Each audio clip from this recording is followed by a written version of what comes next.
So, the relationship that I was in my early 20s that, created all of this, well, I don't even know what you would classify all of this mess that happened. I guess mess, right? I was um I was 21 when I got in that relationship, and I left when I was 23. And when I left that connection, I still had my entire life ahead of me. I was young, I was vibrant. I was in New York City, and beautiful. And I just hadn't had many experiences yet. And when I left that relationship, I didn't leave with, I really left with nothing. I left with only what I can carry.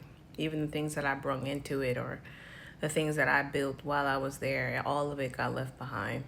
Some of the things were even taken from me. But I just had like so much life to still live. I was looking forward to experiencing life from the space that I had cultivated in myself.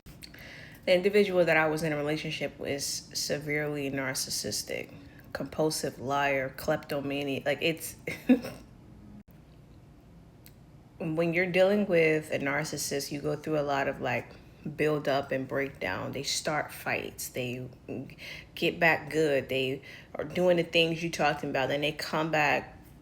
They build you up. They berate you. They talk down on you. Some of them, it's a lot, right?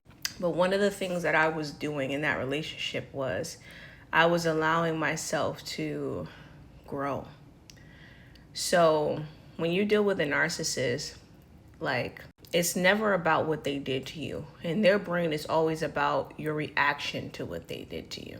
So when that narcissist would talk to me, like in moments where I would sit down and talk, because I guess I was still young enough to think you can help a person and talk to them and they'll change and all of these different things. When I would express myself and express the issues or the problems, and the narcissist would express the issues and their problems back to me, I would take them into account and I would work on them and change them. And partially because, you know, when you are, when you know that you're not, when you know that you're being mistreated, you want to fix the things that the other person is utilizing to justify mistreating you. That's the head of like, that's the mentality of like a lot of abuse victims, right? And that's kind of like the mindset that I was in. Like if I'm not handling something well, or if I am, they love to call you insecure, but actually be cheating. Like, I don't know, just several different things like that. I worked really hard on myself. And specifically in areas where if something was pointed out that I understood, like, I did see that that was wrong, I would work on it and change it in myself. I grew a lot in that situation with just learning how to take care of myself, how to manage things, manage a household, take care of others. And I learned a lot just on my own because I had to do everything by myself. And they can be like children, you know.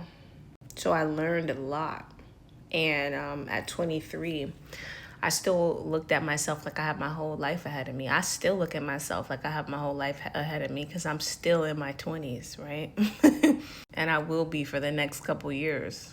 I just had to start over again. So I went into like this place after leaving that connection of growing, of optimism.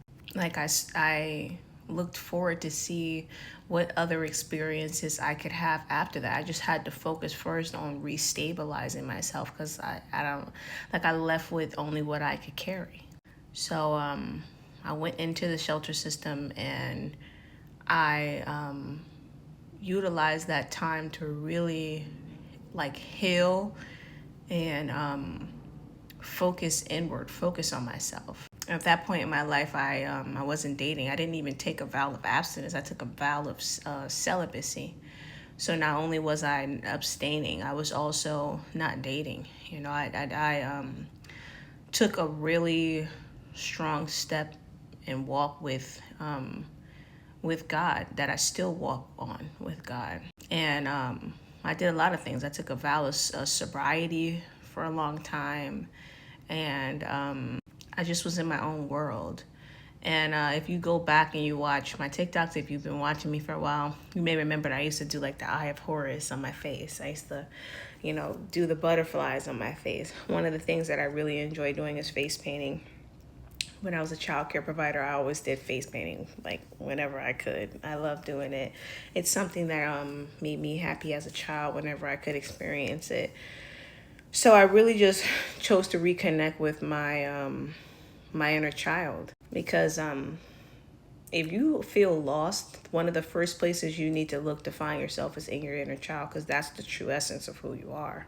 So, I was a lot more, I had to be more quirky. I used to wear like the little sash with the fringes on it, and I wore 2 Afro puffs, and like I had to find myself, and I had to find love for myself, because when you deal with a narcissist, they would break you down to a point where you feel like you don't love yourself. You start to adopt their perception of you, and I knew that I was still beautiful, and I lost a lot of weight. I didn't look the same as when I first came in, and I went from like a continuous cycle of being mistreated, being abused, being torn down, being just a lot, being told that I'm not attractive, that the narcissist didn't want to touch me, and like all of these, it was horrific. And I just needed to find love for me again. So I had to do this in the absence of other people. And I also realized that the only thing that led me into ever being able to be in that type of situation was a lack of self-love. I know that it stemmed from my childhood, from the things that I had went through, from the type of love that was normalized, that wasn't love. And how it carried on into my adulthood, and the things that I perceived to be acceptable, which weren't. So I knew that I had to take a step to be in a relationship with myself. And I did nice things for myself. I would write myself kind letters, and I just did all different types of things for myself, in alignment with like loving me and embracing me, and allowing me to just be free, and free from judgment, and free from other people's. I didn't keep myself trapped in the mentality of other people's worlds or perspectives. I just allowed myself to be free, and to be loved. But it's like, yeah, I just took such a deep journey within myself. And leaving that relationship, that person had already gotten into another relationship with someone else while being with me, and didn't tell me about it. And there was another infidelity that really, hurt me.